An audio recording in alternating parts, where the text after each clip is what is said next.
साथियों, आप सभी का इस प्लेटफॉर्म पर स्वागत है।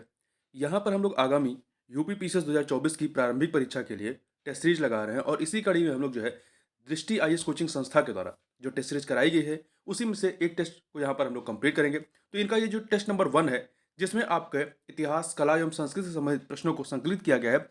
इस प्रश्न पत्र को हम लोग 2 पार्ट में कवर करेंगे।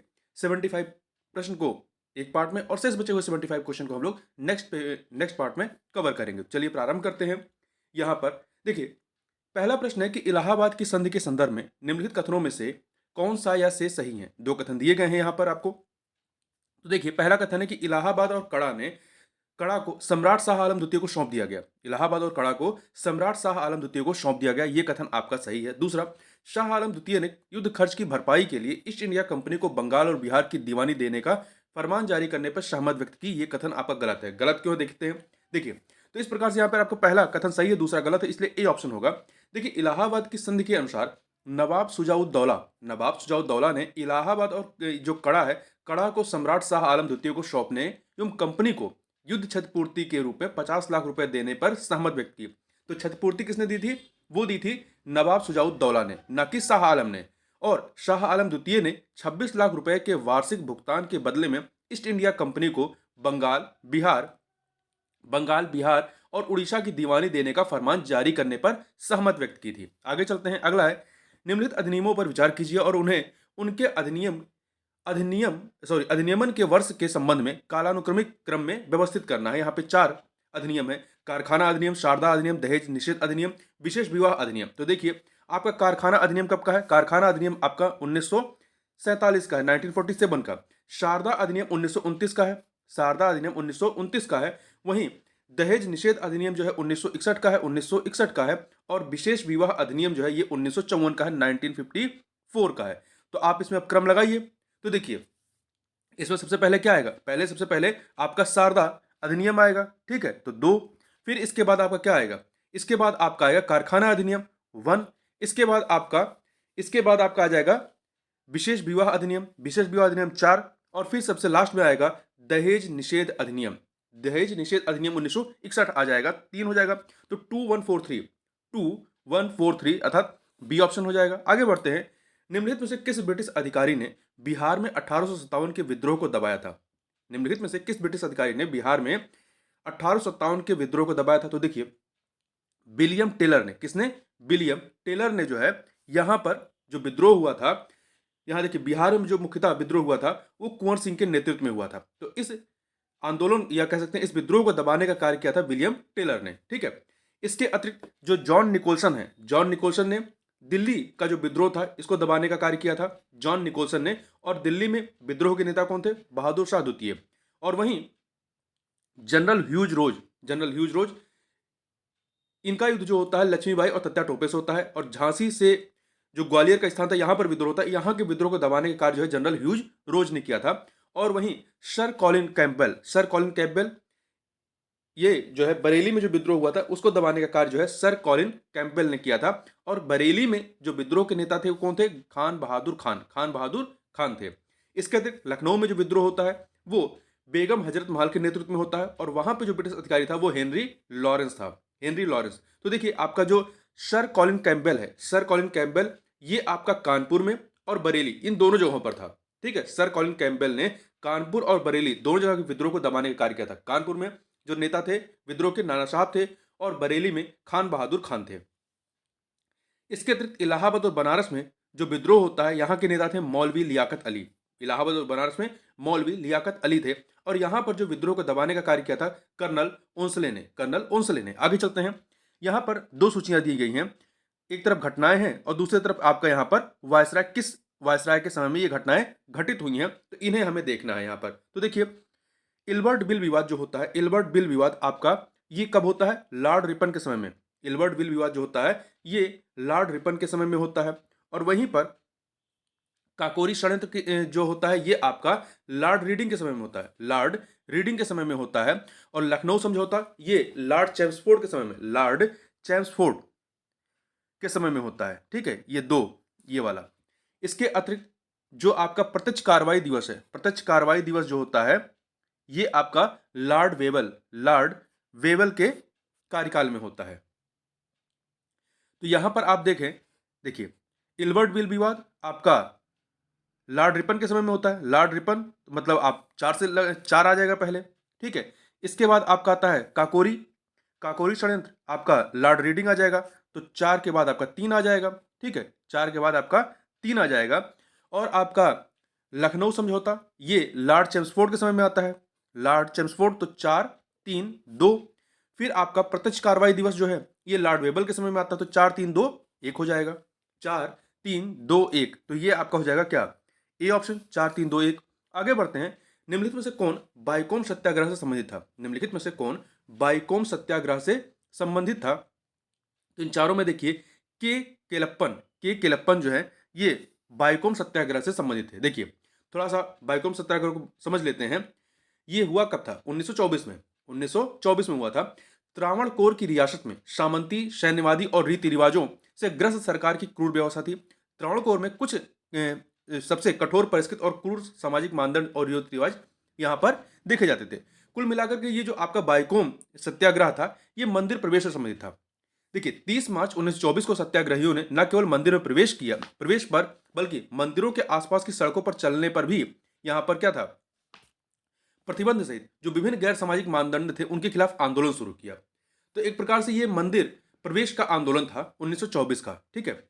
और देखिए माधवन यहां पर जो है कांग्रेस के माधवन केपी केशव मेनन जो केरल प्रदेश कांग्रेस कमेटी के तत्कालीन सचिव थे, और कांग्रेस नेता एवं शिक्षाविद के केलप्पन जिन्हें केरल गांधी के नाम से भी जाना जाता है, को बाइकोम सत्याग्रह आंदोलन का अग्रदूत माना जाता है। तो बाइकोम सत्याग्रह के जो नेतृत्व करता थे उसमें आपके के केलप्पन थे, माधवन थे, केपी केशव मेनन थे। तो ध्यान रखिएगा के केलप्पन को जो है केरल गांधी के नाम से जाना जाता है। वो 2024 में वाइकोम सत्याग्रह की शताब्दी वर्ष है। आगे चलते हैं, अगला है कथन कांड का प्रश्न है यहाँ पर। तो देखिए अभिकथन क्या है कि डच और अंग्रेजी ईस्ट इंडिया कंपनियों दोनों ने मसूलीपट्टनम शहर को नियंत्रित करने का प्रयास किया। यह कथन आपका सही है। कारण यह 17वीं शताब्दी में पश्चिमी तट पर सबसे महत्वपूर्ण बंदरगाह बन गया था। तो देखिए आपका मसूलीपट्टनम जो है यह पश्चिमी तट पर तो नहीं है। देखिए डच ये जो मसूलीपट्टनम शहर है कृष्णा नदी के डेल्टा पर स्थित है, और यह 17वीं शताब्दी में गहन आर्थिक गतिविधियों का केंद्र था। और ये कहां पर है, ये पश्चिमी तट पर नहीं है, ये आंध्र तट पर सबसे महत्वपूर्ण बंदरगाह बन गया था, ठीक है। तो डच और अंग्रेजी ईस्ट इंडिया कंपनी दोनों कंपनियों ने मसूलीपट्टनम को नियंत्रित करने का प्रयास किया, क्योंकि यह आंध्र प्रदेश तट पर सबसे महत्वपूर्ण बंदरगाह बन गया था, न कि पश्चिमी तट का था ये, तो ये पूर्वी तट का था। तो यहां पर कथन तो सही है, कारण आपका गलत है, इसलिए सी ऑप्शन हो जाएगा। अगला है निम्नलिखित में से कौन सी घटना लॉर्ड कर्जन के कार्यकाल से संबंधित नहीं है। लॉर्ड कर्जन के कार्यकाल से संबंधित नहीं है। तो आप यहां पे देखें लॉर्ड कर्जन का कार्यकाल कब से है, 1899 से लेकर 1905 तक रहता है। तो इस समय में आपका बंगाल विभाजन होता है, भारतीय लोक सेवा मंडल का गठन होता है, अकाल आयोग की स्थापना होती है, ये तीनों चीजें होती है। पर हंटर आयोग का गठन जो है इस समय नहीं होता है, ठीक है। हंटर आयोग का गठन कब हुआ था, ये 1854 की घटना है। देखिए वर्ष 1882 में सरकार ने 1854 नहीं 1882 की घटना है, ठीक है। 1882 में सरकार ने 1854 की प्रेषण के बाद से देश की शैक्षिक प्रगति की समीक्षा करने के लिए एक आयोग नियुक्त किया, जिसकी अध्यक्षता डब्ल्यू हंटर ने की थी। तो हंटर आयोग कब का है, 1882 का है, ठीक है, 1882 का है। और हंटर आयोग की सिफारिशें प्राथमिक और माध्यमिक शिक्षा पर केंद्रित थी। तो इस प्रकार से आप देखें तो हंटर आयोग जो है इसका संबंध लॉर्ड कर्जन के कार्यकाल से नहीं है, क्योंकि लॉर्ड कर्जन का कार्यकाल 1899 से 1905 तक चलता है। तो यहां पर आपका डी ऑप्शन हो जाएगा। आगे चलते हैं, अगला है लाला लाजपत राय के संदर्भ में निम्नलिखित कथनों में से कौन सा या से कथन जो है सही है। दो कथन यहां पर दिए गए हैं। पहला, उन्होंने वर्ष 1921 में सर्वेंट ऑफ पीपल सोसाइटी की स्थापना की थी। यह कथन आपका सही है। उन्होंने स्वराज पार्टी के गठन में भी भाग लिया था लाला लाजपत राय ने। तो यह कथन भी आपका सही है। दो के दोनों कथन यहां पर सही हैं, तो सी ऑप्शन हो जाएगा। देखिए लाला लाजपत राय को जो है पंजाब केसरी और पंजाब का शेर जो है इन्हें उपाधियां दी गई है, उपनाम से जाना जाता है। इन्होंने लोगों के कल्याण के लिए 1921 में सर्वेंट ऑफ पीपल सोसाइटी की स्थापना की थी, ये चीज ध्यान रखिएगा। और जब 1923 में चित्तरंजन दास, देशबंधु चित्तरंजन दास, सीआर या जिन्हें शॉर्ट में लोग सीआर दास कहते हैं, और पंडित मोतीलाल नेहरू ने स्वराज पार्टी की स्थापना की, तो इसमें लाला लाजपत राय का भी सहयोग था। तो इन तीनों लोगों ने जो है देशबंधु चित्तरंजन दास या सीआर दास तथा पंडित मोतीलाल नेहरू और लाला लाजपत राय ने मिल करके जो है स्वराज पार्टी की स्थापना की थी। तो इनका संबंध स्वराज पार्टी से था। आगे चलते हैं। श्रमिक संघ आंदोलन। श्रमिक संघ आंदोलन की शुरुआत से पहले भारत का पहला श्रमिक नेता किसे माना जाता है? श्रमिक संघ आंदोलन की शुरुआत से पहले भारत का पहला श्रमिक नेता किसे माना जाता है? तो यह नारायण मेघाजी लोखंडे को, नारायण मेघाजी लोखंडे को जो है भारत का पहला श्रमिक नेता माना जाता है। तो ए ऑप्शन हो जाएगा। देखिए, वर्ष 1890 में एन एम लोखंडे ने बॉम्बे मिल हैंड्स एसोसिएशन की स्थापना की, जो भारत में पहला संगठित श्रमिक संघ था। ध्यान रखिएगा, बॉम्बे मिल हैंड्स एसोसिएशन, जो कि भारत का पहला संगठित श्रमिक संघ था। कब स्थापना होती है? 1890 में। किसने किया था? एन एम लोखंडे ने किया था। ठीक है, तो ये चीज यहां पे ध्यान रखिएगा। और उन्होंने बॉम्बे मिल हैंड्स एसोसिएशन की स्थापना की और मराठी में दीनबंध नामक पत्रिका का प्रकाशन भी शुरू किया था नारायण मेघाजी लोखंडे ने। ठीक है, वहीं लाला लाजपत राय जी के बारे में बात करें तो ये लाला लाजपत राय 19वीं सदी के अंत और 20वीं सदी की शुरुआत में भारतीय स्वतंत्रता आंदोलन के प्रमुख नेता थे। ठीक है, इनकी रचनाओं में the story of my deportation और अनहैप्पी इंडिया शामिल है। अनहैप्पी इंडिया कई बार पूछा गया है, ये लाला लाजपत राय की कृति रही है या रचना रही है। और वहीं जो बीपी वाडिया ने वर्ष 1918 में जो है मद्रास श्रमिक संघ का गठन किया था, और यह भारत के पहले संगठित श्रमिक संघों में से एक था। जो मद्रास श्रमिक संघ है, यह भारत के पहले संगठित श्रमिक संघों में से एक था, जिसकी स्थापना 1918 में वीपी वाडिया ने किया था। और वहीं शोराब जी शपूर जी बंगाली के बारे में बात करें तो इन्हें ये जो है, देखिए, बंगाली भारतीय एम्बुलेंस कोर में शामिल होने वाले पहले व्यक्ति थे। शोराब जी शपूर जी बंगाली भारतीय एम्बुलेंस कोर में शामिल होने वाले पहले व्यक्ति थे, जिसका गठन युद्ध की घोषणा के समय लंदन में किया गया था, और इन्होंने नेटली में बीमारों एवं घायलों की सेवा की थी। आगे चलते हैं। जमींदारी प्रथा के संदर्भ में निम्नलिखित कथनों में से कौन सा कथन जो है वो सही नहीं है? यहां पर आपके पास 4 कथन दिए गए हैं। तो देखिए, 4 विकल्प है। पहला, इसने निश्चित किराए या अधिभोग अधिकारों के प्रावधान के बिना सदस्यों के भूमि अधिकारों को स्थायी रूप से स्थापित कर दिया। ये सही है। इसे वर्ष 1793 में लॉर्ड कॉर्नवालिस द्वारा स्थायी बंदोबस्त के माध्यम से पेश किया गया था। ये भी सही है। इस व्यवस्था के अंतर्गत भू राजस्व सीधे किसानों से वसूला जाता था। देखिए, जो सीधे किसानों से वसूला जाता था वो रैयतवाड़ी व्यवस्था थी, ना कि आपकी जमींदारी व्यवस्था। तो इसमें मीडिएटर के थ्रू वसूला जाता था। तो यहां पर आपका सी ऑप्शन जो है वो सही नहीं है। यह बंगाल, बिहार और उड़ीसा में प्रचलित था। बंगाल, बिहार और उड़ीसा में प्रचलित था।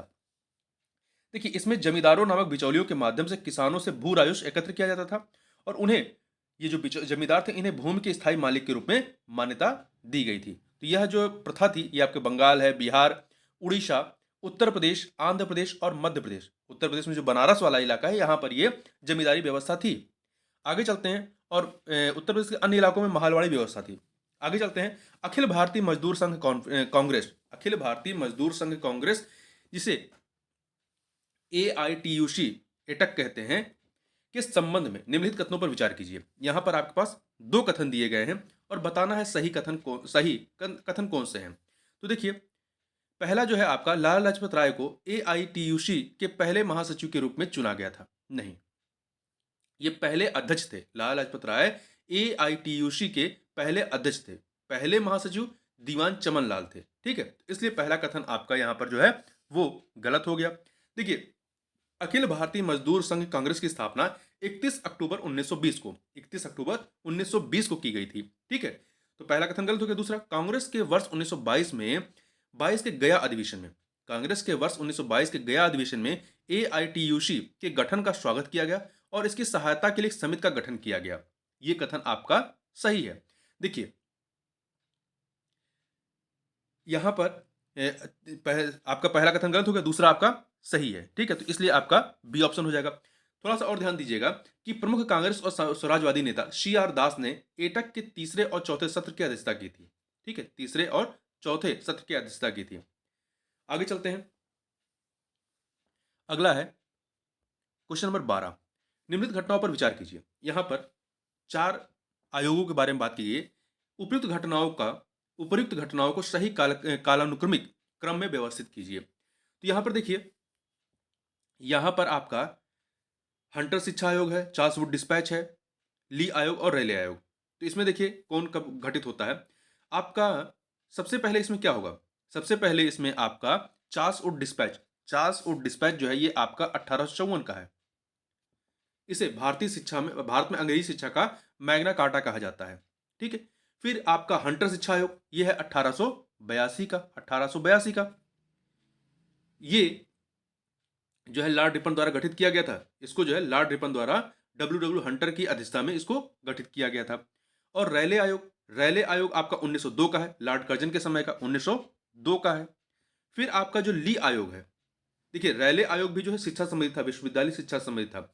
ली आयोग जो है आपका 1924 का है, 1924। इसकी स्थापना भारत सरकार की श्रेष्ठ सिविल सेवा की नस्लीय संरचना की जांच करने के संदर्भ में की गई थी। ठीक है। तो आप क्रम लगाइए यहां पर। तो सबसे पहले क्या हो जाएगा आपका, सबसे पहले हंटर शिक्षा चार्ल्स वुड डिस्पैच 2, फिर हंटर शिक्षा आयोग 1, फिर रैले आयोग 4, फिर ली आयोग 3। तो 2143 बी ऑप्शन हो जाएगा। आगे चलते हैं।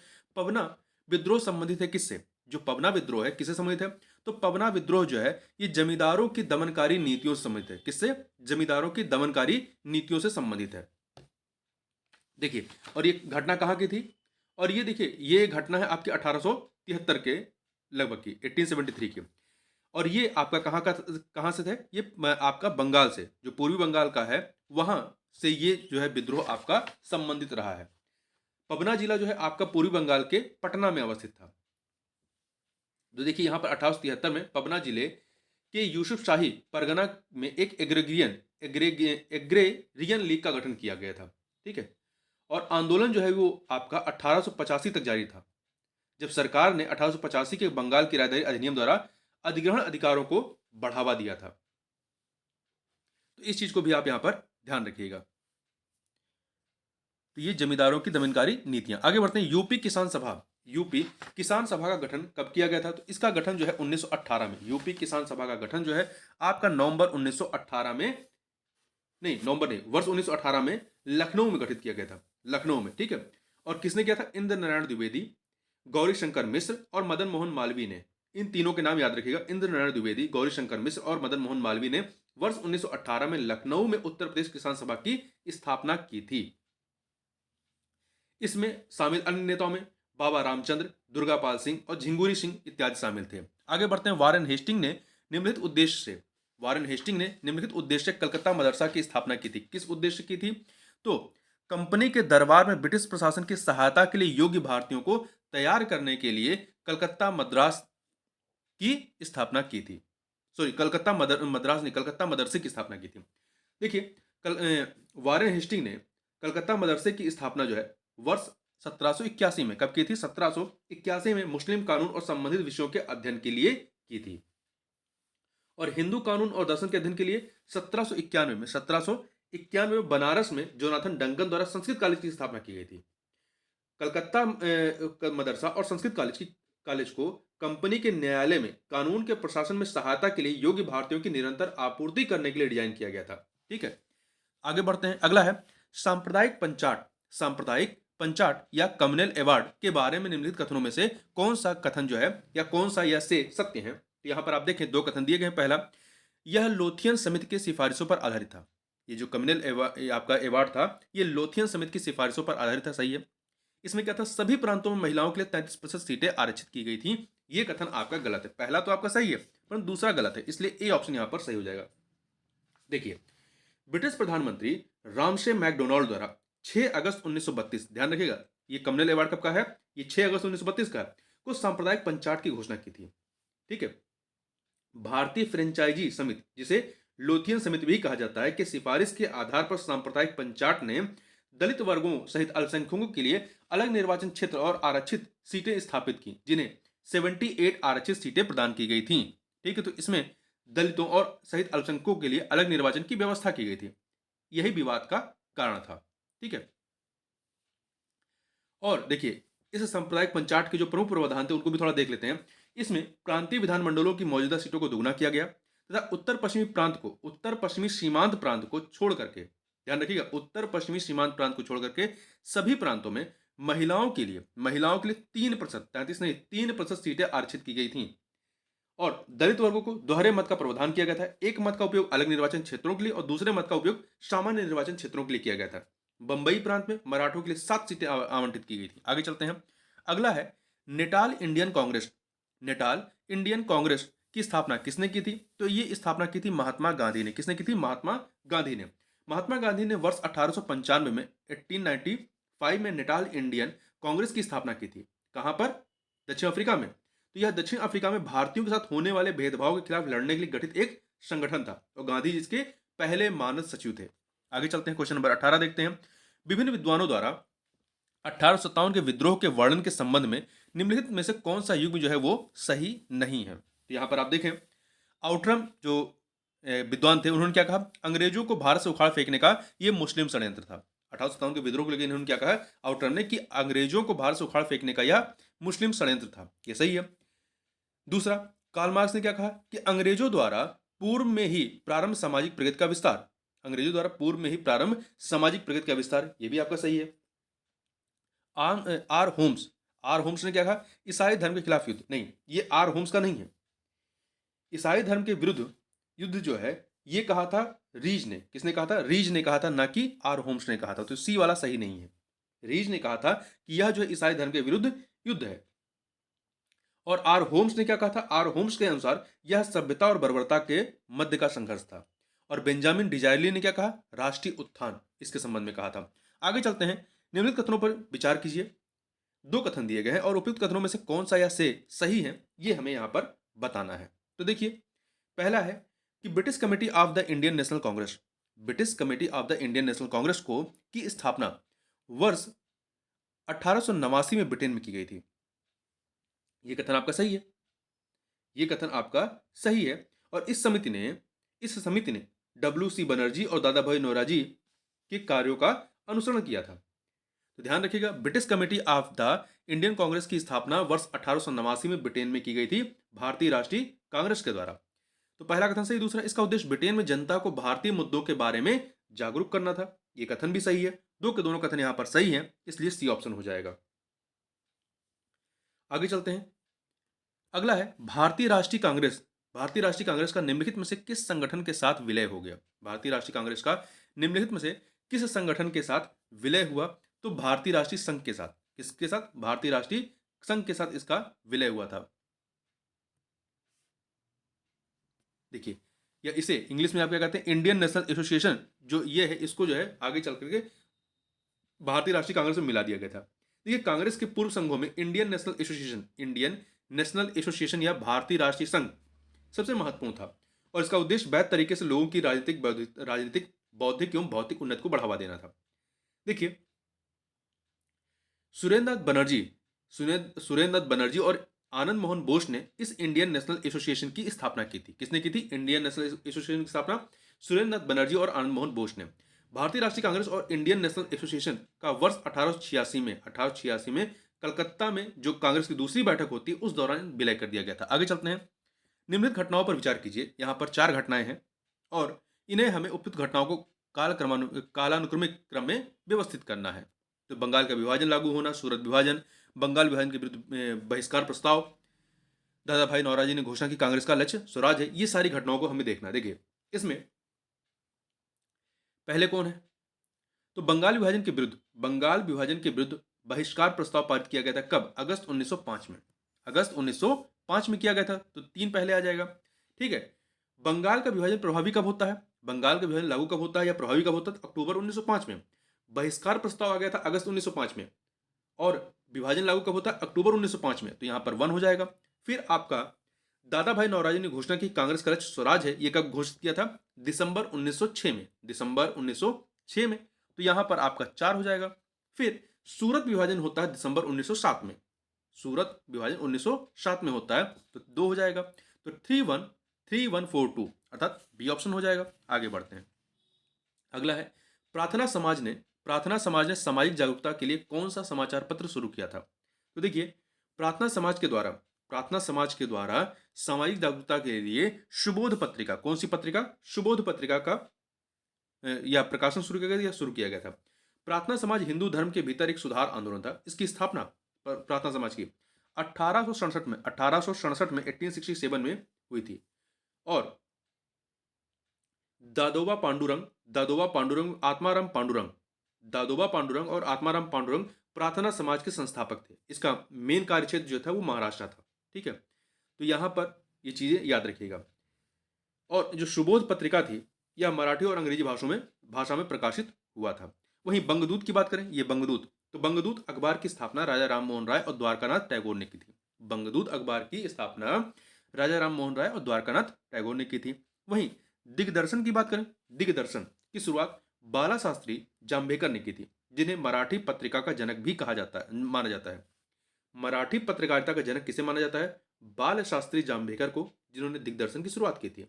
और वहीं बंग दर्शन की बात करें, बंग दर्शन की शुरुआत बंकिम चंद्र चटर्जी ने की थी। बंग दर्शन की शुरुआत बंकिम चंद्र चटर्जी ने की थी।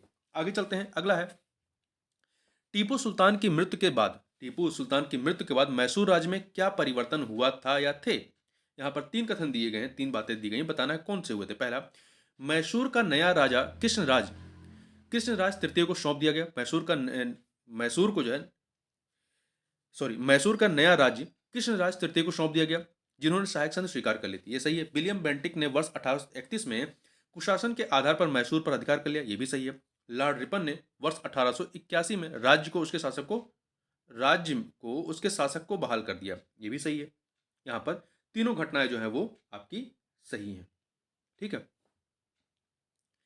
तो इस प्रकार से आपका 1 2 3 तीन के तीनों सही हैं। डी ऑप्शन हो जाएगा। इल्बर्ट विल के बारे में निम्नलिखित में से कौन सा सही है? चार कथन यहाँ पे, चार विकल्प दिए गए हैं। तो देखिए, पहला, इसमें प्रस्तावित किया गया कि भारतीय मजिस्ट्रेट यूरोपीय लोगों पर आपराधिक मामलों में मुकदमा चलाएंगे। ये कथन आपका सही है, पहला वाला आपका सही है। दूसरा, इसने भारतीयों को यूरोपीय लोगों के खिलाफ दीवानी और आपराधिक मामले दायर करने की अनुमति दी। ये आपका सही नहीं है। ठीक है, ये सही नहीं है। और सी वाला, इसने भारतीय सिविल सेवक अधिकारियों को यूरोपीय लोगों को जेल की सजा देने को अधिकृत किया। ये भी सही नहीं है। या भारतीय राष्ट्रवादियों के समर्थन में लिटन के नेतृत्व में एक आंदोलन था। ये भी सही नहीं, क्योंकि पहला सही है कि इसमें प्रस्तावित किया गया कि भारतीय मजिस्ट्रेट यूरोपीय लोगों पर आपराधिक मामलों में मुकदमा चलाएंगे। ठीक है, ये लॉर्ड रिपन के समय का है। तो यह विधेयक लॉर्ड रिपन ने भारतीय दंड संहिता से नस्ली पूर्वाग्रह को दूर करने के लिए पेश किया था। तत्कालीन प्रचलित कानूनों के अनुसार किसी यूरोपीय पर केवल यूरोपीय न्यायाधीश या मजिस्ट्रेट द्वारा ही मुकदमा चलाया जा सकता था।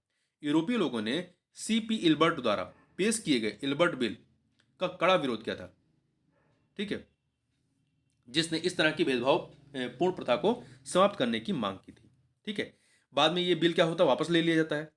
ये बिल वापस ले लिया गया, परंतु बाद में इसे पुनः प्रस्तुत किया गया कब, जिसे 1884 में 1884 में जो है अधिनियमित किया गया था। आगे चलते हैं, निम्नलिखित युगों पर विचार कीजिए। संधि और संबंधित देश, तो बताना है उपयुक्त युग्मों से कौन सा या से सही है। तो देखिए यहाँ पर पेरिस की संधि जो होती है ये अमेरिका, देखिए पेरिस की संधि पर 3 सितंबर 1783 को 1783 को अमेरिका और ब्रिटिश प्रतिनिधियों द्वारा हस्ताक्षर किए गए थे, जिससे अमेरिकी क्रांति का युद्ध समाप्त हो गया था। तो ये आपका सही है। गंडमक की संधि, गंडमक की देखिए, एंग्लो अफगान युद्ध के दौरान अफगान युद्ध के दौरान वर्ष 1879 की गंडमक संधि पर हस्ताक्षर किए गए, जिसने खैबर जनजातियों को ब्रिटिश नियंत्रण में ला दिया। ये भी सही है आपका। शंगोली संधि वर्मा से नहीं, देखिए शंगोली संधि वर्ष 1815 में नेपाल और ईस्ट इंडिया कंपनी के बीच हस्ताक्षर किए गए थे और 4 मार्च 1816 को इसकी पुष्टि की गई थी। तो संगोली का संबंध जो है, संगोली की संधि का संबंध नेपाल से है, ना कि वर्मा से। तो तीसरा गलत है। यांडबू की संधि, ये नेपाल से नहीं है, ये वर्मा से है। प्रथम आंग्ल वर्मी युद्ध की समाप्ति के साथ वर्ष 1826 की यांडबू की संधि पर हस्ताक्षर किए गए थे। तो यांदबू की संधि जो है आपका वर्मा से है और संगोलिक संधि आपकी नेपाल से है। तो पहला दूसरा सही है, तीसरा चौथा गलत है, तो ए ऑप्शन हो जाएगा। आगे चलते हैं, अगला है क्वेश्चन नंबर 26। विद्रोह दिए गए हैं, दो सूचियां विद्रोह और वर्ष, इन्हें हमें सुमेलित करना है। तो देखिए यहां पर कौन सा सही हो जाएगा। अहोम विद्रोह कब का है? 1828 का है। कब का है? 1828 का। तो ये आपका 4 से मिला दीजिए। 1828 में असम में गोमधर कोंवर के नेतृत्व में अहोम विद्रोह हुआ था। दूसरा पोलिगर्स विद्रोह। पोलिगर्स विद्रोह जो है ये दक्षिण भारत का अंग्रेजों के प्रति कड़ा विरोध था। यह जो है 1795 से 1799, 1795 से 1799, 3 से मिला दीजिए। मोमारिश विद्रोह। मोमारिश विद्रोह जो है ये 1769 में होता है। 1769 1769 में अहोम राजाओं और मोमारिश के बीच झगड़े के रूप में शुरू हुआ था। परिणाम स्वरूप अहोम शासक ने अंग्रेजों से मदद की गुहार लगाई और विद्रोह के माध्यम से मोमरिश को ब्रिटिश शासन के अधीन कर दिया गया। तो मोमरिश का विद्रोह 1769 में, 1769 में। तो 2 से पाइका विद्रोह। पाइका विद्रोह जो है ये आपका 1817 का है, उड़ीसा का। पाइका विद्रोह का नेतृत्व कंपनी की जबरन वसूली वाली भू राजस्व नीति के कारण उड़ीसा के पाइकों ने किया था। बक्सी जगबंधु विद्याधर ने वर्ष 1817 में विद्रोह का नेतृत्व किया था। तो 1817 है ये। तो आपका 1 से मिला दीजिए। तो 4321, 4321 बी ऑप्शन हो जाएगा यहाँ पर। ठीक है, आगे चलते हैं। खिलाफत आंदोलन से प्रत्यक्षता संबंधित नेता कौन नहीं थे? इससे संबंधित प्रत्यक्षता संबंधित नेता कौन नहीं थे? तो मोहम्मद अली थे, हसरत मोहानी थे, मौलाना शौकत अली थे, परंतु मोहम्मद इकबाल नहीं थे। मोहम्मद इकबाल का संबंध इससे नहीं था। देखिए, मोहम्मद इकबाल एक कवि दार्शनिक थे जिन्होंने खुदी के दर्शन को बढ़ावा दिया, जो इस्लामी दुनिया के बौद्धिक एवं सांस्कृतिक पुनर्निर्माण से संबंधित था। ठीक है। सारे जहां से अच्छा औपचारिक रूप से तराना ए हिंदी के रूप में जाना जाता है। यह उर्दू की कविता की गजल शैली में कवि मोहम्मद इकबाल द्वारा लिखी गई थी। द्वारा लिखे गए बच्चों के लिए उर्दू भाषा का देशभक्ति गीत है। यह कविता 1904 में प्रकाशित हुई थी। कब हुई थी? 1904 में। ठीक है। और खिलाफत आंदोलन की स्थापना वर्ष 1919 में मोहम्मद अली और शौकत अली दोनों भाई थे। आमतौर पर इन्हें अली बंधु के रूप में जाना जाता है कि इनके नेतृत्व में शुरू हुई थी और इससे हसरत मोहानी भी जुड़े हुए थे। ठीक है, आगे चलते हैं। अगला है, निम्नलिखित में से किस संधि ने द्वितीय आंग्ल मराठा युद्ध का मार्ग प्रशस्त किया? किस संधि ने द्वितीय आंग्ल मराठा युद्ध का मार्ग प्रशस्त किया था? तो यह था आपका बेशिन की संधि। बेशिन की संधि, सी ऑप्शन। देखिए, प्रथम आंग्ल मराठा युद्ध से पहले पेशवा बनने के लिए उनकी मदद प्राप्त करने के लिए रघुनाथ राव और अंग्रेजों के बीच सूरत की संधि होती है 1775 में। सूरत की संधि होती है। ठीक है। फिर ये आपका ये जो दूसरी होती है आपके ये बेशिन की संधि, ये कब होती है? बाजीराव द्वितीय और अंग्रेजों के बीच बेशिन की संधि 1802 पर हस्ताक्षर किए गए, जिसने द्वितीय आंग्ल मराठा युद्ध का आधार बनाया था। जबकि जो तीसरा आंग्ल मराठा युद्ध होता है के बाद पेशवा और अंग्रेजों के बीच पूना की संधि होती है 1817 में। तो पहली संधि होती है सूरत की संधि 1775 में। दूसरी होती है, कब होती है? बेसिन की संधि। बेसिन की संधि होती है। ठीक है। और आपका तीसरा जो होता है 1817 में पुणे की संधि होती है। आगे चलते हैं। निम्नलिखित में से किसने प्राउड रिजर्व की नीति लागू की थी? प्राउड रिजर्व की नीति लॉर्ड लिटन के द्वारा, किसने? लॉर्ड लिटन ने इसको लागू की थी। देखिए, लिटन वर्ष 1876 में 1876 में भारत के वायसराय बने। उन्होंने प्राउड रिजर्व की नीति शुरू की, जिसका उद्देश्य वैज्ञानिक सीमाएं निर्धारित करना और प्रभाव के क्षेत्रों की सुरक्षा करना था। इसके माध्यम से अंग्रेजों ने उन पर नियंत्रण पाने के प्रयास में बफर राज स्थापित करने या चयनित क्षेत्रों पर कब्जा करने का प्रयास किया था। आगे चलते हैं। अगला है कथन कांड का प्रश्न है और बताना है इसमें से सही कौन सा है। ठीक है। तो देखिए, पहला अभिकथन है, जो अभिकथन या कथन है कि असहयोग आंदोलन के दौरान मोतीलाल नेहरू, सी.आर. दास, सी राजगोपालाचारी और आसफ अली जैसे कई वकीलों ने अपनी वकालत छोड़ दी। सही है ये। कारण, इस आंदोलन की विदेशी मानद और सरकारी उपाधियों का बहिष्कार एक महत्वपूर्ण विशेषता थी। ये कथन क्योंकि, तो ये कथन और कारण दोनों सही है और व्याख्या भी हो रहा है। यहाँ पर आपका बी ऑप्शन जो है वो सही हो जाएगा। ठीक है, बी ऑप्शन यहाँ पर सही हो जाएगा। अगला है, निम्नलिखित में से किसने सबसे पहले भारत के लिए संविधान बनाने के लिए संविधान सभा का विचार रखा था? तो ये विचार सबसे पहले रखा था स्वराज पार्टी ने। किसने? स्वराज पार्टी ने रखा था। स्वराज पार्टी कार्यकर्ताओं का एक समूह था जिसने 1934 में संविधान सभा की अवधारणा को भारतीय स्वतंत्रता संग्राम के हिस्से के रूप में भारत को पूर्ण स्वशासन प्रदान करने के तरीके के रूप में प्रस्तुत किया था। देखिए, वर्ष 1936 में कांग्रेस पार्टी ने अपने वर्ष 1935 के अधिवेशन में स्वराज पार्टी द्वारा प्रस्तावित विचार का समर्थन किया था। इसे ध्यान रखिएगा। जबकि मुस्लिम लीग जो है, मुस्लिम लीग की बात करें तो मुस्लिम लीग का लक्ष्य हिंदू और मुसलमानों के लिए अलग अलग राष्ट्र बनाने की अवधारणा पर था, न कि संविधान सभा के गठन पर। और वहीं सर्वदलीय सम्मेलन की बात करें तो सर्वदलीय सम्मेलन संविधान सभा के विचार पर 2 वर्षों की चर्चा के बाद ही अंततः वर्ष 1946 में इसका समर्थन किया था। तो सबसे पहले किसने किया था? स्वराज पार्टी ने। आगे बढ़ते हैं। बोस ने मार्च 1940 में रामगढ़ में एक समझौता विरोधी सम्मेलन बुलाया, जो एक संयुक्त प्रयास था। किसका? ये संयुक्त प्रयास था आपका फॉरवर्ड ब्लॉक और किसान सभा का। फॉरवर्ड ब्लॉक और किसान सभा का था। ठीक है, तो 1 और 2 देखिए। सुभाष चंद्र बोस ने रामगढ़ में एक समझौता विरोधी सम्मेलन बुलाया, जो फॉरवर्ड ब्लॉक और किसान सभा का संयुक्त प्रयास था। इस सम्मेलन में यह निर्णय लिया गया कि 6 अप्रैल को एक विश्वव्यापी आंदोलन शुरू किया जाएगा, जिसमें लोगों से आह्वान किया जाएगा कि वे साम्राज्यवादी युद्ध में किसी भी प्रकार के संसाधन जैसे पुरुष, धन या सामग्री से मदद न करें। तो इस चीज को यहां पर याद रखिए। बोस जो है हिटलर से छद्म नाम ऑरलैंडो मजाटो के रूप में मिले थे। किस रूप में? ऑरलैंडो मजाटो के रूप में। आगे चलते हैं। अगला है, निम्नलिखित युगों पर विचार कीजिए कि समाचार पत्र पत्रिका और उसके संस्थापक या संपादक कि इसमें से कौन सा जो है कौन सा सही सुमेलित नहीं है। यहां पर देखिए, हिंदू पेट्रियट के संस्थापक या संपादक कौन थे? गिरीशचंद्र घोष। हिंदू पेट्रियट या हिंदी में क्या कहेंगे? हिंदू देशभक्त। तो सही है। बंग दर्शन, बंग दर्शन जो है ये आपका बंकिम चटर्जी का है, बंकिम चंद्र चटर्जी, ना कि दयाल सिंह मजीठिया का। यहाँ पर बी वाला सही नहीं है। भारतीय समाजशास्त्री श्यामजी कृष्ण वर्मा, भारतीय समाजशास्त्री श्यामजी कृष्ण वर्मा। परिदर्शक बिपिन चंद्रा का, परिदर्शक बिपिन चंद्रा का है।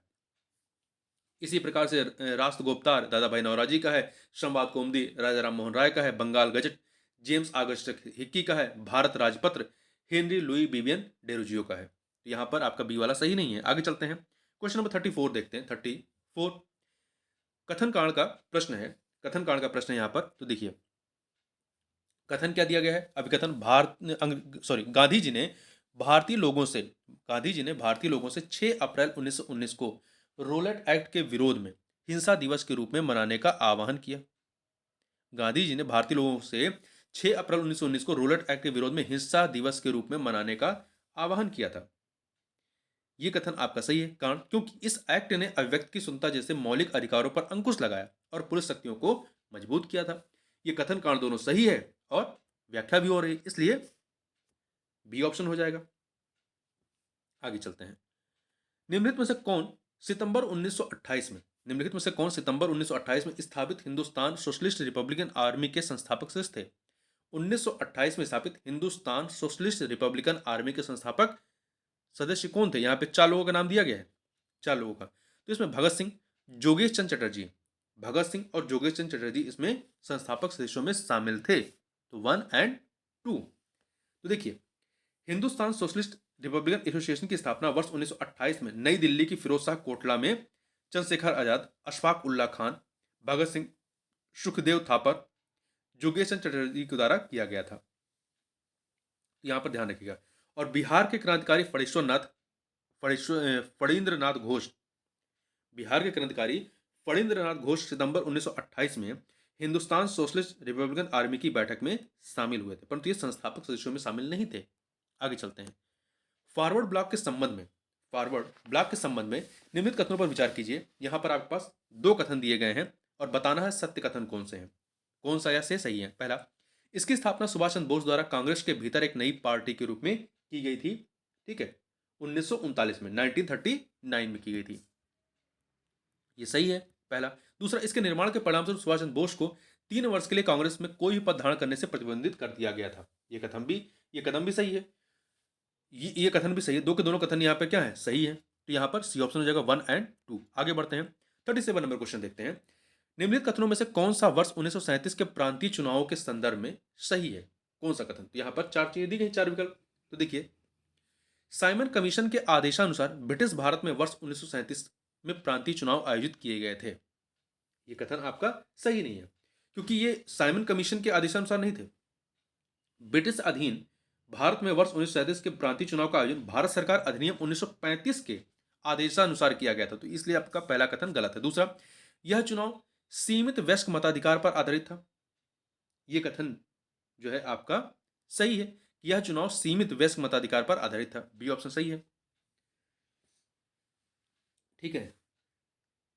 तीसरा आपका, कांग्रेस ने चुनावी घोषणा पत्र के माध्यम से भारत सरकार अधिनियम 1935 की पूर्ण स्वीकृति की पुष्टि की थी। नहीं, कांग्रेस ने चुनावी घोषणा पत्र के माध्यम से भारत सरकार अधिनियम 1935 की पूर्ण अस्वीकृति की थी।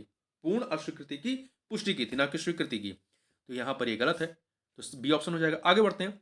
Indian national liberal association, Indian national liberal association की स्थापना किसने की थी? तो इसकी स्थापना जो है सुरेंद्र नाथ बनर्जी ने, किसने की थी? सुरेंद्र नाथ बनर्जी ने की थी। देखिए यहां पर, यह देखिए, कांग्रेस में फूट पड़ने के फलस्वरूप उदारवादी नेताओं ने वर्ष 1919 में इंडियन नेशनल लिबरल फेडरेशन का गठन किया। इसकी स्थापना सुरेंद्र नाथ बनर्जी ने की थी। इसके जो प्रमुख नेता थे तेज बहादुर सप्रू, श्रीनिवास शास्त्री और एम आर जयकर थे। तो ध्यान रखिएगा, आपका इंडियन नेशनल लिबरल एसोसिएशन की स्थापना 1919 में की गई थी सुरेंद्र नाथ बनर्जी के द्वारा। आगे बढ़ते हैं। निम्नलिखित में से किसने किसने भारत महिला परिषद की स्थापना की थी? निम्नलिखित में से किसने भारत महिला परिषद की स्थापना की थी? तो ये स्थापना की थी रमाबाई रनाडे ने। रमाबाई रनाडे ने जो है वर्ष 1904 में बंबई में राष्ट्रीय सामाजिक सम्मेलन के अंतर्गत लेडीज सोशल कॉन्फ्रेंस या भारत महिला परिषद की स्थापना की थी। तो ध्यान रखिएगा, रमाबाई रनाडे ने 1904 में। इसके अतिरिक्त अन्य नामों को देख लेते हैं। सरला देवी चौधरानी, तो सरला देवी चौधरानी ने वर्ष 1910 में भारत स्त्री महामंडल की पहली बैठक बुलाई और इसे किसी महिला द्वारा स्थापित पहला भारतीय महिला संगठन माना जाता है। वहीं पंडिता रमाबाई सरस्वती, देखिए दो नाम कंफ्यूज मत होइएगा, एक रमाबाई रनाडे हैं और दूसरी पंडिता रमाबाई सरस्वती हैं। ठीक है, तो पंडिता रमाबाई सरस्वती ने महिलाओं के कल्याण के लिए आर्य महिला समाज की स्थापना की थी। और वहीं डी ऑप्शन, कार्नेलिया सरबजी के बारे में बात करें तो कार्नेलिया सरबजी राष्ट्रीय महिला परिषद, जो कि 1925 में होता है, राष्ट्रीय महिला परिषद की कार्यकारी समिति में एक महत्वपूर्ण पद धारण करने वाली भारत की पहली महिला बैरिस्टर थी। ठीक है, आगे चलते हैं। निम्नलिखित में से किसने मासिक पत्रिका बितल विध्वंसक शुरुआत की थी? इस पत्रिका की शुरुआत किसने की थी? गोपाल बाबा वालंकर ने बितल विध्वंसक मासिक पत्रिका की शुरुआत की थी। इन्हें जो है गोपाल कृष्ण के नाम से भी जाना जाता है। देखिए, गोपाल बाबा वालंकर को निम्न जातियों के जागरण के आंदोलन में अग्रणी माना जाता है। उन्होंने रायगढ़ जिले में जातिगत भेदभाव के उन्मूलन की दिशा में कार्य किया तथा वाइटल विध्वंसक अर्थात ब्राह्मणवादी व्यवस्था को नष्ट करने वाला नामक मासिक पत्रिका की शुरुआत करने वाले वे पहले दलित थे, गोपाल बाबा वालंकर। ठीक है, वहीं बी आर अम्बेडकर की बात करें तो बी आर अम्बेडकर ने समाज में व्याप्त जातिगत भेदभाव के विरोध में वर्ष 1920 में पाक्षिक समाचार पत्र, मतलब 15 दिन पर निकलने वाला मूक नायक की शुरुआत की थी और उन्होंने दलित वर्गों के अधिकारों की रक्षा के लिए वर्ष 1927 में बहिष्कृत भारत की भी शुरुआत की थी। 1920 में मूक नायक और 1927 में बहिष्कृत भारत की शुरुआत करते हैं। देखिए, ईबी रामास्वामी नायकर ने 1920 के दशक में ब्राह्मणों के विरोध में स्वाभिमान आंदोलन का नेतृत्व किया था। वहीं बाल शास्त्री जांभेकर, जिन्हें मराठी पत्रकारिता का जनक माना जाता है, देखिए ये बंबई में पत्रकारिता के माध्यम से समाज सुधार का अग्रदूत इन्हें माना जाता है। इन्होंने ब्राह्मणवादी रूढ़िवादिता पर प्रहार किया तथा लोकप्रिय हिंदू धर्म में वांछित सुधार करने का प्रयास किया। इन्होंने वर्ष 1832 में दर्पण समाचार पत्र शुरू किया था और इन्हें मराठी पत्रकारिता का जनक भी माना जाता है। आगे चलते हैं। सर सैयद अहमद खान के संबंध में निम्नलिखित कथनों में से कौन सा या से सही है?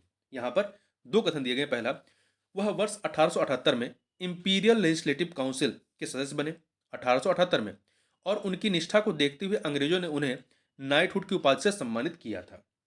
यह कथन सही है। उन्होंने पर्दा, बहुविवाह और पीरिथा मुरादी प्रथा का समर्थन किया। ये कथन गलत है। वह पर्दा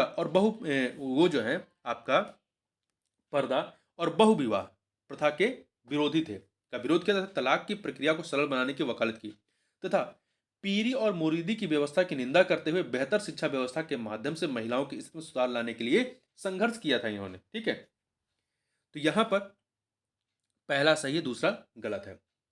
देखिए, ये एक संभ्रांत मुस्लिम परिवार में जन्मे सैयद अहमद खान ब्रिटिश सरकार की न्यायिक सेवा में एक निष्ठावान सदस्य थे और 1876 में सेवानिवृत्त के बाद 1878 में वे इंपीरियल लेजिस्लेटिव काउंसिल के सदस्य बने थे। आगे चलते हैं, क्वेश्चन नंबर 42 देखते हैं।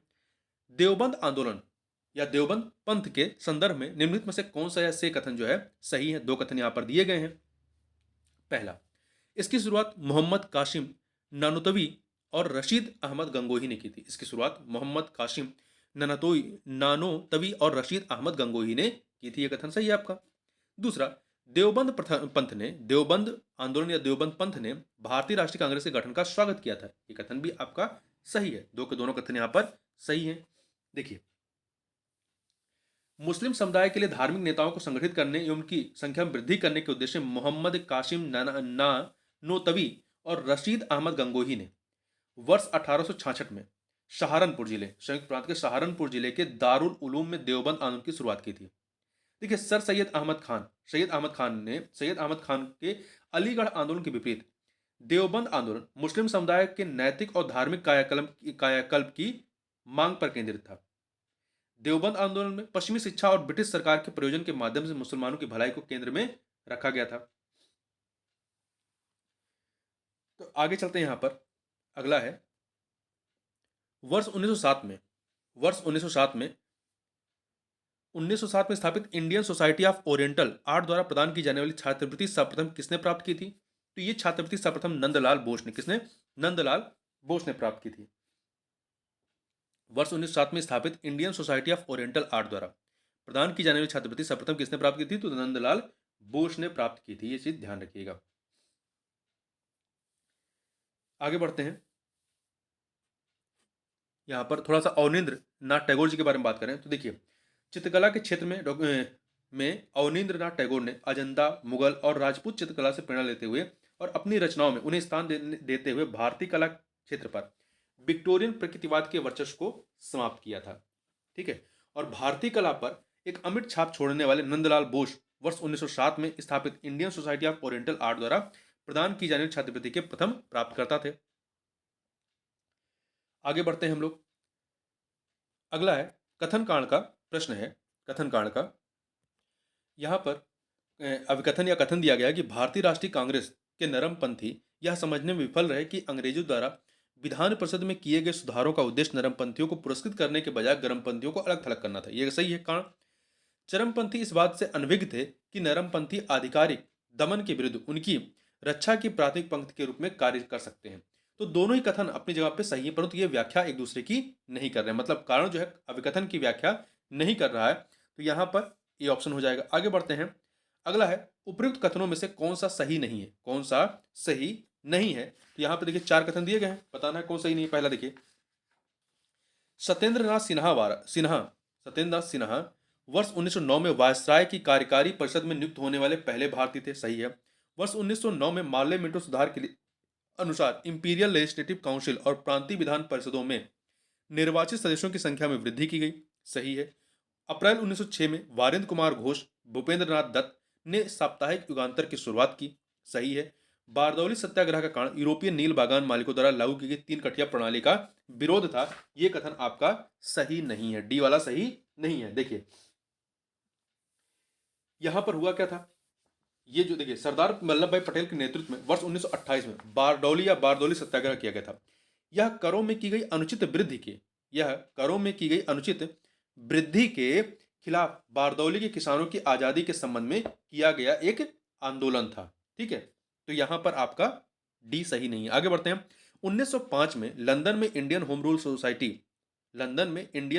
सोसाइटी की शुरुआत किसने की थी? ये शुरुआत की थी श्यामजी कृष्ण वर्मा ने की थी।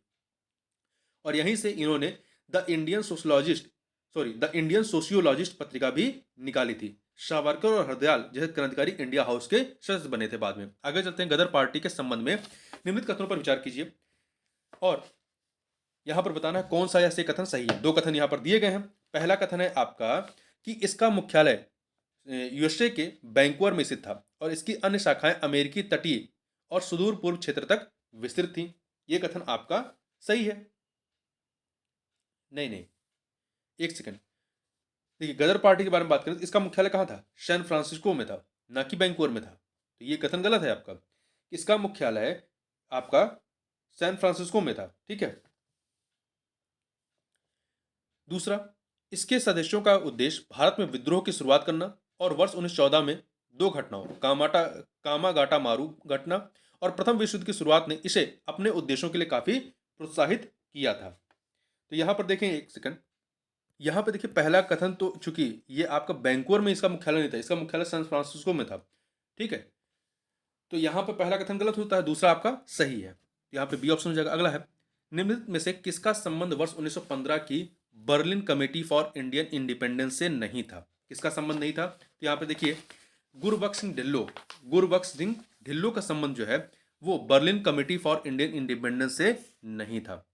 देखिए, वीरेंद्र नाथ चट्टोपाध्याय, भूपेंद्र नाथ दत्ता, लाला हरदयाल तथा अन्य लोगों का जो संबंध था, ये इनका संबंध जो है आपका Berlin committee for Indian independence से था, जो कि 1915 का था। बस इतना याद रखिए। आगे चलते हैं। अगला है, निम्नलिखित कथनों में से कौन सा सही नहीं है? यहाँ पे चार कथन दिए, बताना कौन सा सही नहीं है। तो यहाँ पे देखिए, पहला, वर्ष 1813 के चार्टर अधिनियम के अनुसार राजस्व प्रशासन को न्यायपालिका के कार्यों से अलग कर दिया गया, ये सही है। दूसरा, वर्ष 1813 के चार्टर अधिनियम के अनुसार भारत में व्यापार पर कंपनी का अधिकार समाप्त हो गया, किंतु कंपनी ने चीन के साथ चाय का व्यापार बरकरार रखा, यह भी सही है। वर्ष 1793 के चार्टर अधिनियम द्वारा बंगाल, मद्रास, बॉम्बे और अन्य सभी क्षेत्रों को गवर्नर जनरल के पूर्ण नियंत्रण में कर दिया गया, यह सही है। डी, वर्ष 1861 के भारतीय परिषद अधिनियम द्वारा ब्रिटिश अधीन भारत सरकार के कार्यकारी व विधायी कार्यों को अलग कर दिया गया, ये गलत है, ठीक है। ये कथन आपका गलत है। देखिए, एक सेकंड, यहां पर जो आपका डी ऑप्शन है, डी, देखिए ये घटना कब होती है? ईस्ट इंडिया कंपनी के चार्टर को नवीनीकृत करने के लिए ब्रिटिश संसद में चार्टर अधिनियम 1853 पारित किया गया था, और इस 1853 के जो चार्टर अधिनियम था, इसमें ही पहली बार गवर्नर जनरल की परिषद के विधायी और कार्यकारी कार्यों का बंटवारा किया गया था, ये अलग किया गया था। तो यहां पर आपका डी वाला जो है वो सही नहीं है। आगे चलते हैं। कारावास में डाले जाने वाले पहले भारतीय पत्रकार कौन थे? तो ये थे सुरेंद्रनाथ बनर्जी। कौन थे? सुरेंद्रनाथ बनर्जी थे, ठीक है। इस चीज को ध्यान रखिएगा। आगे चलते हैं। और क्यों डाले गए थे? इसका कारण था, एक संपादकीय में बनर्जी ने बंगालियों की धार्मिक भावनाओं के प्रति असंवेदनशील होने के लिए आक्रोशित तरीके से कलकत्ता उच्च न्यायालय के एक न्यायाधीश की आलोचना की थी, ठीक है। अगला है, बुर्ज होम पुरातत्व स्थल से नवपाषाण युग के अस्थि निर्मित औजारों की जानकारी मिलती है। यह स्थल कहाँ स्थित है? तो यह जो बुर्ज होम है आपका कहाँ पे है? जम्मू कश्मीर में है।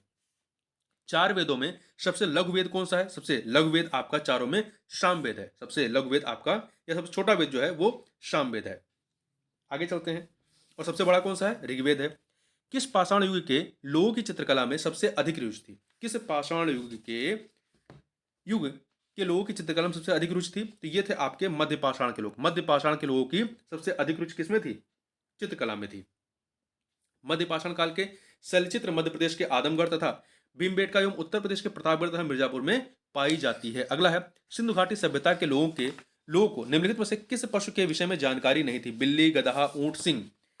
तो सिंह के बारे में, शेर के बारे में इन्हें जानकारी नहीं थी, ठीक है। तो इन्हें जो है बिल्लियां, कुत्ते, गधे, ऊंट, भेड़, बकरी और भैंस आदि के बारे में पता था। ध्यान रखिए, घोड़े के उपयोग के पुख्ता साक्ष्य अभी तक प्राप्त नहीं हुए हैं, ठीक है। अगला है 55 नंबर क्वेश्चन है, सिंधु घाटी सभ्यता के विस्तार के संबंध में निम्नलिखित में से कौन सा युग में सुमेलित नहीं है? तो देखिए यहां पर सबसे उत्तरी स्थल कौन सा है? मांडा। सबसे उत्तरी स्थल मांडा जम्मू कश्मीर में। सबसे दक्षिणी स्थल कहां पे है? महाराष्ट्र का दैमाबाद। सबसे पश्चिमी स्थल, ये आपका पश्चिमी स्थल जो है आपका, ये शुद्ध का गेंडोर, ये सुरकोटदा नहीं है, ये शुद्ध कांग गेंडोर, ये पाक ईरान सीमा पर है, ठीक है। और आपका सबसे पूर्वी स्थल जो है उत्तर प्रदेश का आलमगीरपुर है। आगे चलते हैं। निम्नलिखित कथनों में से कौन सा लोथल के संबंध में सही नहीं है? यह कैम्बे की खाड़ी के पास स्थित एक पत्तन था गुजरात में, यह सही है। इसका उत्खनन प्रोफेसर SR राव ने किया था, यह भी सही है। यह एक प्राकृतिक बंदरगाह था, यह कथन आपका गलत है। ये खंबात की खाड़ी से जुड़ा और ईंट से निर्मित एक कृत्रिम बंदरगाह था। ठीक है, ये भोगवा नदी के माध्यम से खंबात की खाड़ी से जुड़ा और ईंट से निर्मित एक कृत्रिम बंदरगाह था, ना कि प्राकृतिक। तो यहाँ पर सी ऑप्शन गलत है। यहाँ कोई नगर दुर्ग नहीं था, ये भी सही है। पाटलिपुत्र में एक किले का निर्माण किसने करवाया था? तो पाटलिपुत्र में एक किले का निर्माण जो है अजात शत्रु ने, किसने कराया था? अजात शत्रु ने कराया था। ठीक है, बौद्ध लेखकों के अनुसार अजात शत्रु का उत्तराधिकारी उसका कौन था? पुत्र उदयन था। ठीक है, हालांकि पाटलिपुत्र में किले का निर्माण किसने कराया था? अजात शत्रु ने कराया था, किंतु उसके पुत्र उदयन ने पाटलिपुत्र को एक शहर के रूप में विकसित किया और उसे अपनी राजधानी बनाता है। यह सोन और गंगा नदियों के संगम पर स्थित था। तो ये चीज ध्यान रखिएगा, यहाँ पर किले का निर्माण अजातशत्रु ने कराया था, परंतु इस पाटलिपुत्र को विकसित किया था उसके पुत्र उदयन ने। अगला है, निम्नलिखित कथनों में से कौन सा तोल्काप्पियम के संबंध में सही नहीं है? तो देखिए, पहला, यह तमिल साहित्य का सबसे प्राचीन साहित्य है, ये सही है आपका।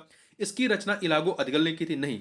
इसकी रचना जो है तोल्काप्पियर ने की थी, तोल्काप्पियर द्वारा लिखित तोल्काप्पियम थी।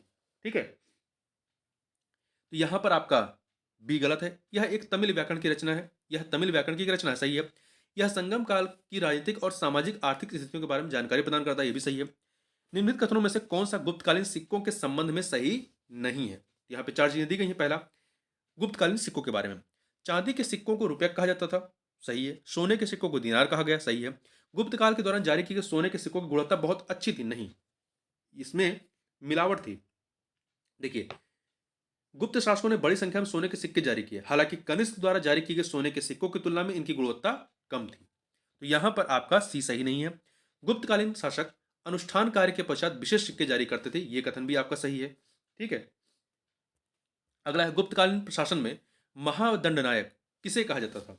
गुप्तकालीन प्रशासन में महादंडनायक जो है ये न्यायाधीश था, चीफ जस्टिस या मुख्य न्यायाधीश। ठीक है, और प्रमुख कमांडर या सेनापति वो महाबलाधिकृत कहलाता था। और पुलिस विभाग का जो सर्वोच्च अधिकारी होता था वो दंडपाशिक होता था। और युद्धोत्तर जो सुलह करता होता था, मतलब संधियों के संबंध में के विषय में जो निर्णय लेता था वो संधि विग्रहक था। ठीक है, आगे चलते हैं। निम्नलिखित शासकों में से नागानंद निम्नलिखित शासकों में से नागानंद नाटक का लेखक कौन था? तो नागानंद नाटक का लेखक कौन था? यह था हर्षवर्धन ने लिखा था। देखिए, हर्षवर्धन ने 3 नाटक लिखे थे, रत्नावली, प्रियदर्शिका और नागानंद। तो ध्यान रखिएगा। आगे चलते हैं। निम्नलिखित कथनों में से कौन सा अमोघ वर्ष प्रथम के संबंध में सही नहीं है? अमोघ वर्ष प्रथम के संबंध में यहां पर देखिए, वह राष्ट्रकूट राजवंश से संबंधित था। अमोघ वर्ष प्रथम जो है यह राष्ट्रकूट राजवंश से संबंधित था, सही है। यह शैव मत का अनुयायी था, यह गलत है। यह जैन धर्म का अनुयायी था। ये अमोघ वर्ष प्रथम जो है ये जैन धर्म का अनुयायी था, यहां पर भी गलत है। उनकी प्रसिद्ध कृति कन्नड़ भाषा में रचित कवि राजमार्ग है, सही है। उन्होंने मालखेड़ नगर में राष्ट्रकूट राजधानी का निर्माण कराया था, सही है। तंजौर में बृहदेश्वर मंदिर का निर्माण किसने कराया था? तो राजराज प्रथम ने कराया था। और राजराज प्रथम ही जो है राजेंद्र प्रथम के पिता थे। आगे चलते हैं। ऋग्वैदिक आर्य किसके द्वारा शासित है? ऋग्वैदिक आर्य किसके द्वारा शासित थे? तो ये वृद्धजनों द्वारा शासन किया जाता था यहाँ पर। ठीक है, देखिए, ऋग्वैदिक आर्य वृद्धजनों की एक परिषद द्वारा शासित होते थे, जिन्हें सभा और समिति के नाम से जाना जाता था। यह सभा बुजुर्गों की एक चुनिंदा संस्था थी तथा राजा को प्रशासन संबंधी सलाह देती थी। यह कानूनी न्यायालय के रूप में भी कार्य करता था एवं आपराधिक मामलों की भी सुनवाई करता था। सभा के प्रधान को सभापति कहा जाता था और सबसे लोकप्रिय सभा को समिति कहते थे और इसमें आम लोग शामिल थे। और समिति के मुखिया को पति कहा जाता था। ध्यान रखिएगा, समिति का मुख्य कार्य राजा के राजनीतिक कामकाज की देखरेख करना। इसका प्रयोग राजा के चयन के लिए भी किया जाता था और समिति के मुखिया को पति कहा जाता था। आगे चलते हैं। निम्नलिखित कथनों में से कौन सा लौह युग के चित्रित भूरे मृदबांड प्रकृति के संबंध में सही नहीं है? यहाँ पर देखिए, पहला, इस काल के लोग मिट्टी से बने कटोरे और चित्रित भूरे मिट्टी के बर्तनों का उपयोग करते थे, सही है। चित्रित भूरे मृदबांड स्थलें पूर्वी यूपी बिहार के निकटवर्ती इलाकों में स्थित है, यह कथन आपका गलत है। यह कथन जो है आपका गलत है। देखिए, इनका जो संबंध है, चित्रित भूरे मृदबांड स्थल जो है ये आपके कहां पे? पूर्वी उत्तर प्रदेश नहीं है, पूर्वी उत्तर प्रदेश नहीं, पश्चिमी उत्तर प्रदेश, पंजाब, हरियाणा तथा राजस्थान के आसपास के क्षेत्रों में इनका पता चला है। तो बी गलत है। सी, इस युग के लोग लोहे के हथियारों का भी इस्तेमाल करते थे, सही है। इस काल में कई जनजातीय समूहों और राज्यों का उल्लेख मिलता है, सही है। आगे चलते हैं, दो सूचियां हैं। उपनिषद और उसमें किसकी व्याख्या की गई, इसे हमें सुमेलित करना है। देखिए, ऐतरेय उपनिषद में यह आत्मा और चेतना की उत्पत्ति के बारे में है, इसमें 1 से मिलाइए। छांदोग्य उपनिषद में यह मंत्रों की लय एवं जाप से संबंधित है, 2 से मिलाइए। कंठ उपनिषद में, कंठ या कथा उपनिषद, इसमें नचिकेत और यम की कथा है, 3 से मिलाइए। मुंडक उपनिषद सत्यमेव जयते मंत्र का यहाँ पर वर्णन किया गया है, 4 से। तो 1 2 3 4, 1 2 3 4 अर्थात ए ऑप्शन हो जाएगा। निम्नलिखित में से किस मौर्य सम्राट को अमित्र घात, निम्नलिखित में से किस मौर्य सम्राट को जो है अमित्र घात कहा जाता था? तो ये बिंदुसार को जो है अमित्र घात कहा गया है, ठीक है, शत्रुओं का हत्यारा। आगे चलते हैं। मौर्य प्रशासन के तहत भूमि कर एकत्रित करने वाले अधिकारियों के एक वर्ग को क्या कहा जाता था? तो इन्हें इन्हें क्या कहा गया? एग्रोनोमाई कहा गया है, ठीक है। आगे चलते हैं। बेशनगर स्तंभ शिलालेख में निम्नलिखित में से किसने स्वयं को भागवत के रूप में वर्णित किया है? तो ये किसने किया है? ये किया है हेलियोडोरस ने किया है, ठीक है। बेशनगर जो स्तंभ है ये कहां पर है? ये मध्य प्रदेश के विदिशा में स्थित है, हेलियोडोरस द्वारा बनवाया गया था।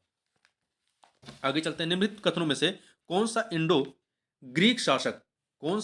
ग्रीक शासक मेनेंडर के संबंध में सही है? तो देखिए यहां पर क्वेश्चन नंबर 70, 2 कथन दिए गए। पहला, उसकी राजधानी शाकल में थी, मेनेंडर की राजधानी शाकल में थी, सही है।